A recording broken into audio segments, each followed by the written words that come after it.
नहीं बाबा, कोई बात नहीं। हाँ चल, अच्छा चल, माँ को खिला दे। चल चल चल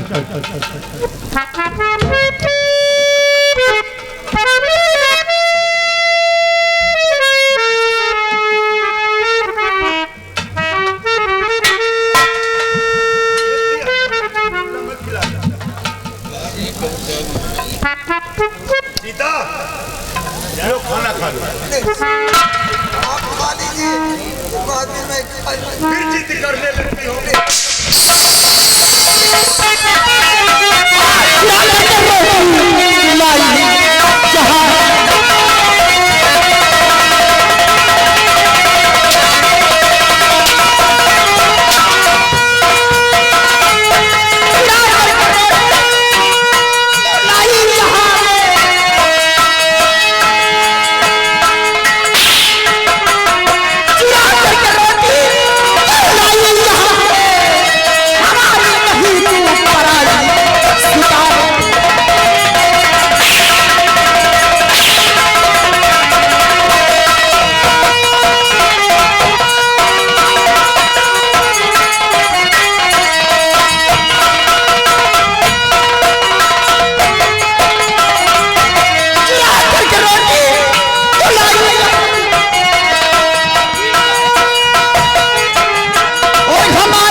जिंदगी है, अगर जीना चाहता तो इस कमीनी को छोड़ दे, वरना एक को नहीं दोनों को काट के तपनाओ इसी जगह पर। जी जी जी, हम अपनी बेटिया को कभी नहीं छोड़ेंगे। अगर मारना है तो तुम मुझे मार डालो, लेकिन मेरी बेटी को मत। तो ठीक है, तेरा ये भी अरमान पूरा कर देती हूँ।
मार रही है क्या किया इन्होंने? गुनाह जानना चाहता कह रहे? हाँ, गुनाह जानना चाहता हूँ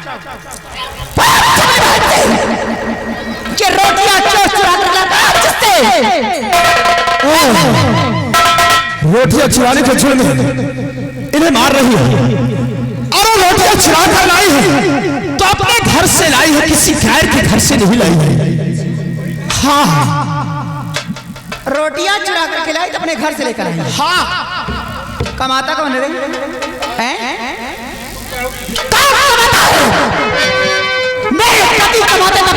रोटियां खाने के लिए मिलती है। और सबसे पहले तो ये बोल रही, मैं मारती तो अपने ससुर जी को मारती हूँ, मारती तो अपने सासू जी को मारती हूँ, तो तो बीच में बोलने वाला कौन होता है? बोलने वाला तो मेरे पति का सगा भाई है, तू तो मेरे पति का चाचा का लड़का, कोई सगा देवर मेरा नहीं है। ऐसा मनहूस सा औलाद है, जन्म लेते ही अपने माँ बाप को खा बैठा। इन लोगों के बीच में हमदर्दी दिखाने के लिए आ गए। जन्म लेते ही नहीं बल्कि 3 वर्ष बाद मेरे माता पिता मुझे छोड़कर चल जाए इस दुनिया से, और कहती हूँ जन्म लेते अपने माँ बाप को खा गया है। और हाँ, इनके बीच में बोलने वाला मैं कौन होता हूँ? इनके बीच में बोलने वाला मैं कौन होता हूँ? अरे दादी माँ अंधे होकर मेरी परवरिश किया, मुझे पाल पोस कर सयाना किया, और बाबूजी ने मुझे पढ़ाया लिखाया, अपने बरोबरी का बढ़ाया। और कहती हूँ बीच में बोलने वाला मैं कौन होता हूँ? भाभी जी अगर ऐसी बात है तो आप ये जो हवेली देख रही हो, गौर से देख लो, इस हवेली में आधा हिस्सा मेरा भी है और आपका कुछ भी नहीं है, आधा हिस्सा बाबू जी का है। और जो 200 बीघे जमीन है उसमें से 100 बीघे जमीन है, आपका भी कुछ नहीं है, 100 बीघे जमीन बाबू जी की है। याद रखो, अगर आपने ऊपर हाथ उठाया तो एक हाथ तुम्हारा उठाकर दूसरे हाथ पर रख दूंगा बाबू जी, भूल जाओगे कि तुम मेरी भाभी हो। बहुत ऊंचे स्वर में बात करते हुए मलसन, हिस्सा देने लेने की बात आ गई हवेली पर। ले लेना, चंदा दे दी। एक बात और समझ लेना, कि जिस दिन आना हिस्सा लेने के लिए हवेली पर, तो साथ में कफन लेकर आना। ये चंदा देवी गड्ढा तैयार रखेगी हिस्सा देने के लिए। लोगों को हिस्सा क्या मिलेगा, इसी वक्त में परेशान होने की जरूरत नहीं है।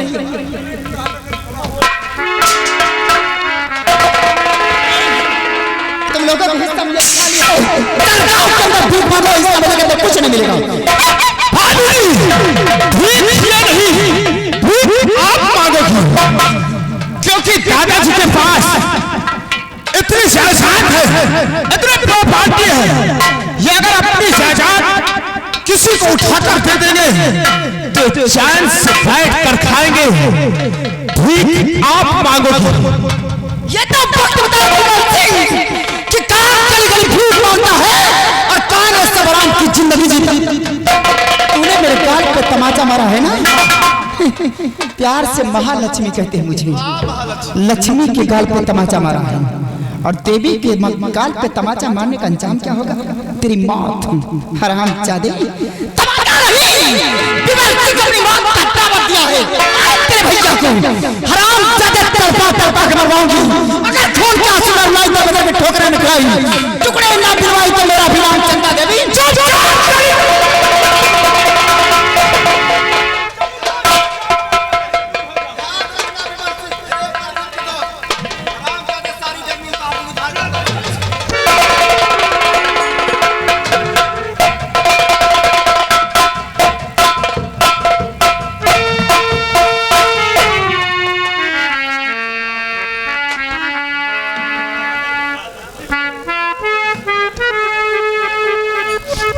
भगवान, ये 200 बीघे के जमींदार और आज मेरे हिस्से में मुझको ये थाली मिली है।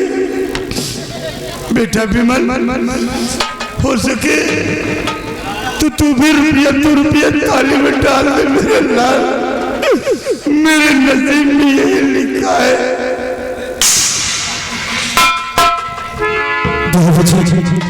ये आप क्या कह रहे हैं? आप चिंता मत करो, मैं हूँ और मेरे रहते हुए तुम्हें कुछ नहीं हो सकता। तुम चिंता मत करो, मैं आज से अपनी पढ़ाई छोड़ दूंगा बाबूजी। तू अपनी पढ़ाई छोड़ देगा? नहीं नहीं नहीं बेटा विमल, ऐसी भूल मत करना। तू अपनी पढ़ाई मत छोड़ना बेटा, नहीं तेरी करियर खराब हो जाएगी बेटा, तेरी जिंदगी नर्क बन जाएगी। पढ़ाई मत छोड़ना, कम से कम अपनी चाल पढ़ ले बेटा, फिर उसके बाद तेरे जी में जो आए सो करना, लेकिन पढ़ाई मत छोड़ना मेरे बेटा। आप मेरी खैरियत की बात कर रहे हो और जो आप पर ये जुल्म सितम है जा रहा, मैं अपनी आंखों से नहीं देख सकता बाबूजी। तुम चिंता मत करो, मैं तुम्हें कमा कर खिलाऊंगा। बेटा पीपल, हाँ दादी माँ, बिटिया चांदनी की देखभाल करना। हम लोग इसे नहीं बचा पाएंगे, वो जानवरों की तरह मारती है बेटा इसकी। तेरी भाभी इसके सीने पर लात रखकर मार रहे थे, इसकी तो बड़ी बड़ी आंखें निकल आई थी बच्चा। अब इसकी देखभाल तुम ही करोगे बच्चा। बाबूजी मैं आपसे वादा करता हूँ, जब तक मेरे जिस्म में जान रहेगा तब तक मेरी चांदनी बहन को कुछ नहीं हो सकता। तुम चिंता मत करो, आप मेरे साथ चलो, मैं तुम्हारी खाने की व्यवस्था करता हूँ बाबूजी। आप मेरे साथ चलो।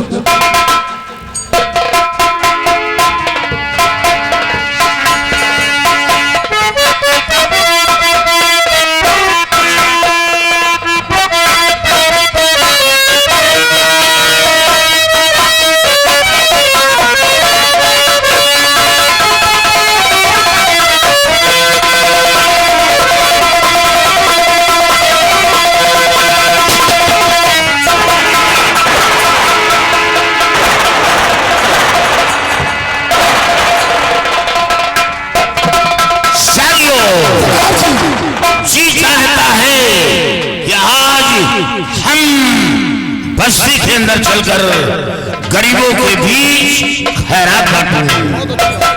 ये दौलत, रुपया, पैसा हम रख कर करेंगे क्या? इससे कुछ लाभ मिलने वाला नहीं है। यही रुपया पैसा गरीबों में बांट दो। जिसके घर बहन बेटी की शादी हो उसके घर मनचाहा दौलत दे दो, ताकि अपनी बहन बेटी की शादी अच्छे ढंग से रचा सके। और हाँ, कुछ पैसा मंदिर में दे दो, कुछ मस्जिद में दे दो और कुछ रुपया गुरुद्वारे में भेज दो।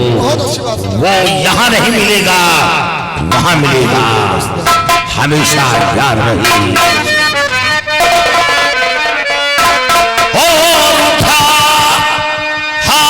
बंदूक लो मेरे पीर जवान, और थैले में तुम भरो रकम, कहना मेरा मां।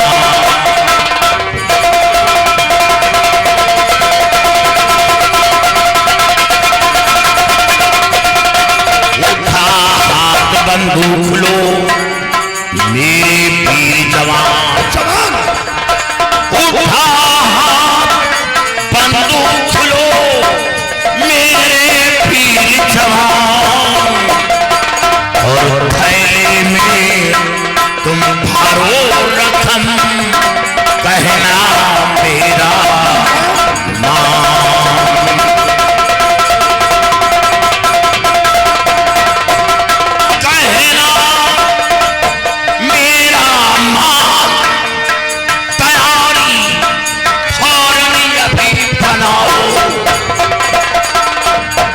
और दीन गरीब हो, दीन गरीब हो के घर चलकर दौलत देकर आओ।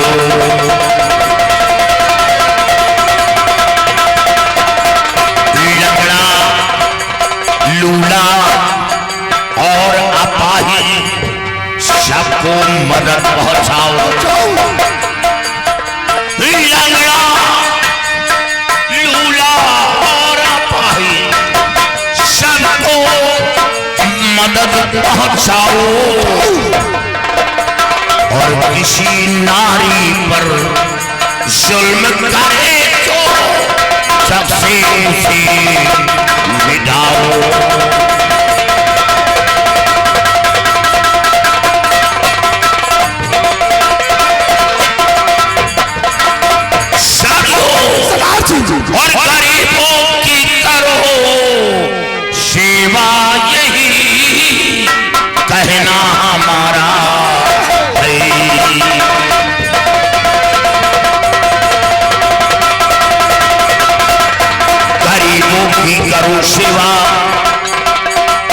कहना हमारा है।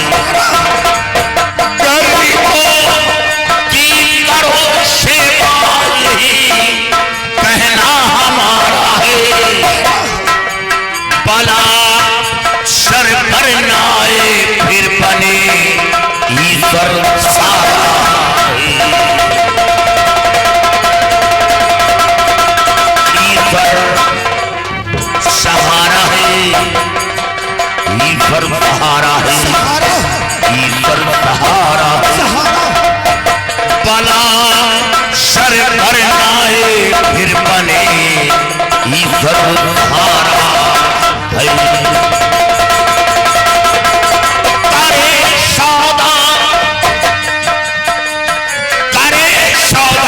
नारी का उसे जग से मिटाना है।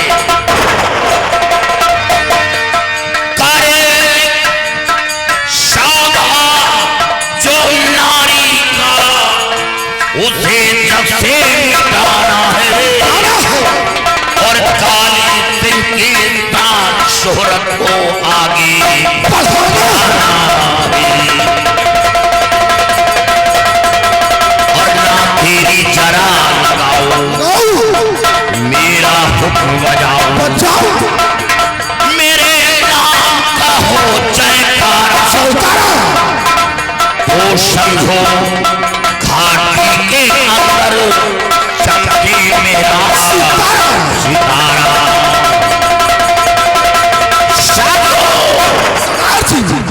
कभी तालाब में ताला ले लो और बस्ती की तरफ निकल चलो। जय मां।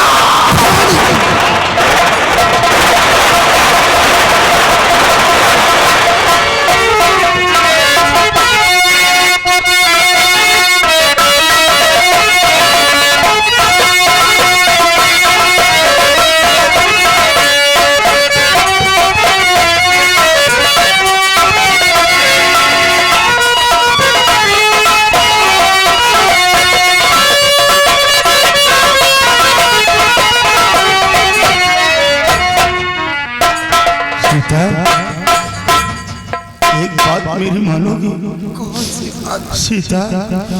अब इस बुढ़ापे में बहू की मार में नहीं दे सकता सीता। चलो हम इस घर को छोड़कर कहीं बाहर निकल चलते हैं। बहुत बड़ी दुनिया है सीता, कहीं भी जाकर हम कमा खा लेंगे।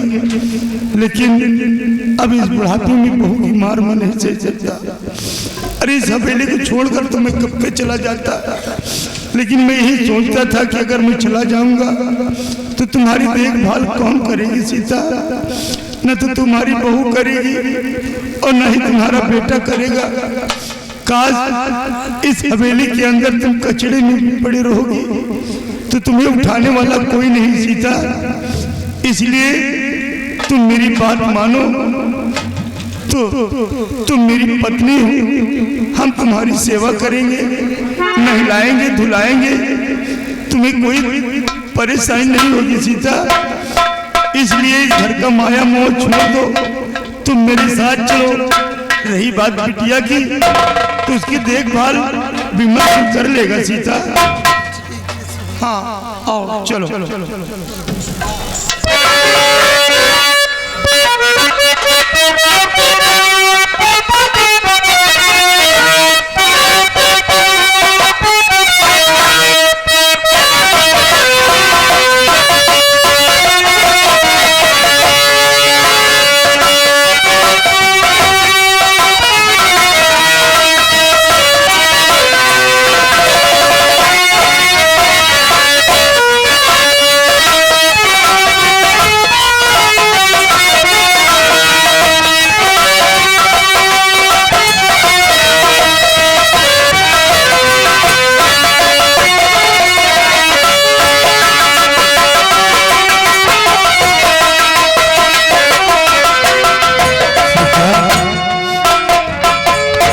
छोड़कर तो हम काफी दूर निकल आए सीता, लेकिन अब हम इस बुढ़ापे में किसी का काम भी तो नहीं कर सकते सीता। तो भोजन कैसे मिलेगा सीता? मुझे तो कुछ समझ में नहीं आता। चलता हूँ तो सांस फूलती है। अब इस बुढ़ापे में मैं क्या करूँ सीता? स्वामी जी, यही तो मैं भी सोच रही हूँ कि आप बूढ़े हो चुके हैं, आप कोई काम नहीं कर सकते, मेरी आंखों से दिखाई नहीं देता, नहीं तो किसी के घर जाकर चौका बर्तन करती, किसी तरह दोनों प्राणी अपना जीवन बिताते, लेकिन ऊपर वाले ने मेरी आंखों की रोशनी को नहीं सीता, ये तुम क्या कहती हो? चौका बर्तन करने की बात करती हो?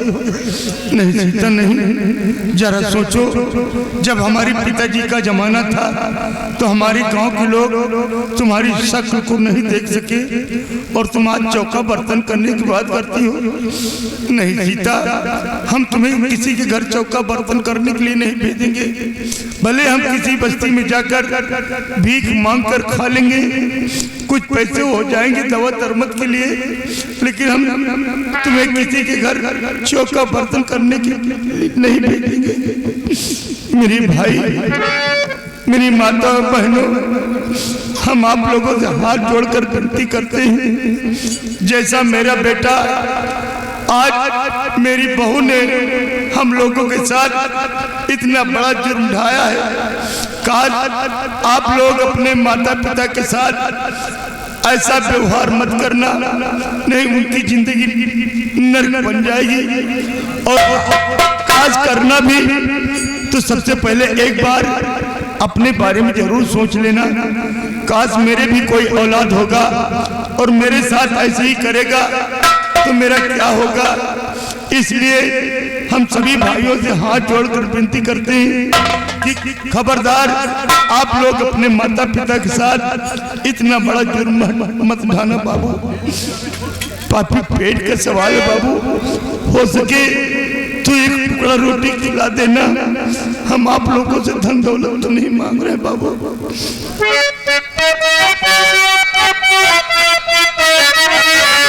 तो घरे दुआरिया भिखारी, भूखिया ते निकले परान हो,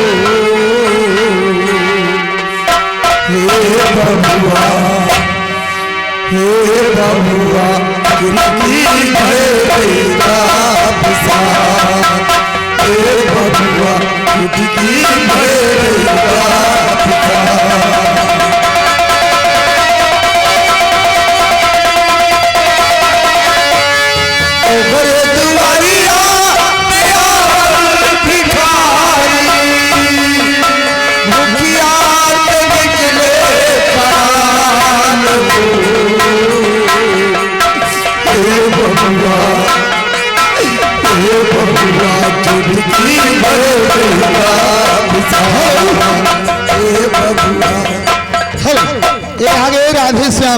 राधे श्याम भाई जो पूरे मर्दन के रहने वाले हैं, ये दादा और दादी को दुख और मुसीबत को देते हुए 20 रुपए माता तारी है, भगवान इनका भंडार भरा रखे।